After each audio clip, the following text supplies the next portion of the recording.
Sa mapagpalang araw sa ating lahat mga kalingap, ngayon po, ayan, panibagong araw, panibagong vlog po ulit tayo ngayon. Ngayong araw po ay i-update ko po kayo sa ating baboy, no? Yung unang batch ng baboy natin, yung 6. So ngayon papakita ko po sa inyo after 2 months. 2 months na po sila and 1 week. 2 months and 1 week po na po sila since birth. So update ko po kayo at kung ano ang ating sikreto sa kanilang pagpapakain kaya tayo makakatipid ng feeds. So ito po, kung nakikita nyo po itong aking dala-dala, pakita ko sa inyo. Sa gabi po, naghihiwa na po ako ng katawan ng saging, yung ubod niya. Yan, ubod ng saging po yan. Hahaluan po natin yan ng feeds.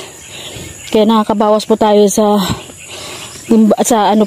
quantity ng feeds kasi mayroon pong halong ubod ng saging. Kasi ngayon po dahil lumalaki na sila, medyo tumatakaw na. Yan, tulog pa sila, hindi pa sila maingay. Pag nakakita lang sila ng tao, yan sila mag-iingay. Papunta pa tayo dito sa kanila. Ngayon mag-uumpisa na yung mag-ingay dahil marinig na nila ako na dumating. So, yan po. Ngayon bibigyan ko muna sila ng konting feeds, puro, para habang hinahalo natin yung feeds natin.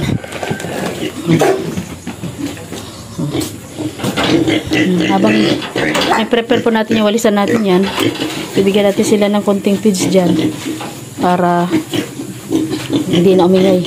Yan po sila mga kalingap po. 2 months old. Ayan, ang haba na.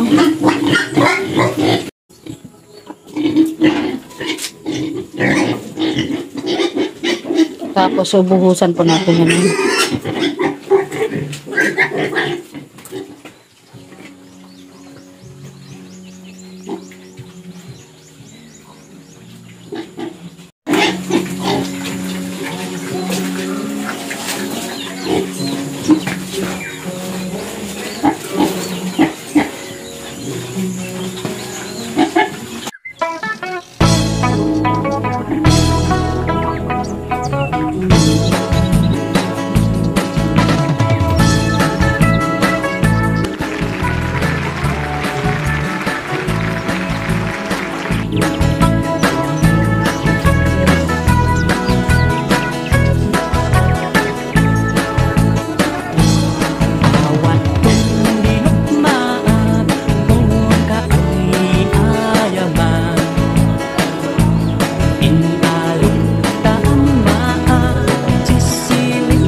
Lalagyan po natin ang feeds.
Bali, bawas po tayo ng isang takal, hindi yung takal lang. Kaya ano kumain.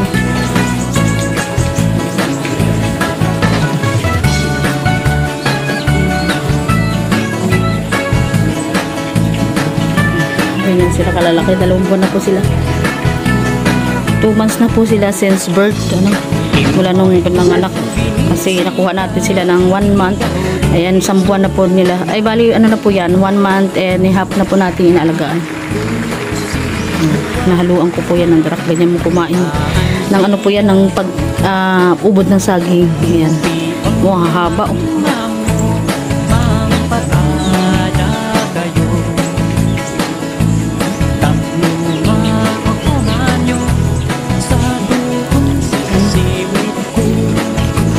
Diyan kabilis. Tapos pagka ano yan, bubuso, iinom ng tubig. Matutulog na po yan sila higa.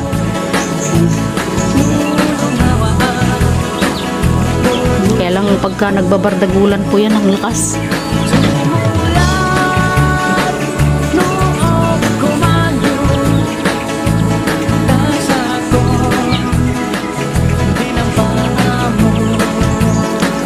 Nanguha po ko ng mga saging din, ubod ng saging yun sa dito sa gilid dyan. Kala Pastor Dong dyan, nagtataba sila ng mga saging. Ay, kinukuha natin yung ubod.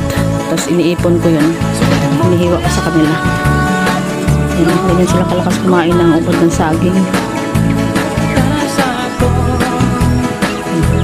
2 months na po yan mga kalingap. 2 months and a half. 3 buwan po yan sila sa 13.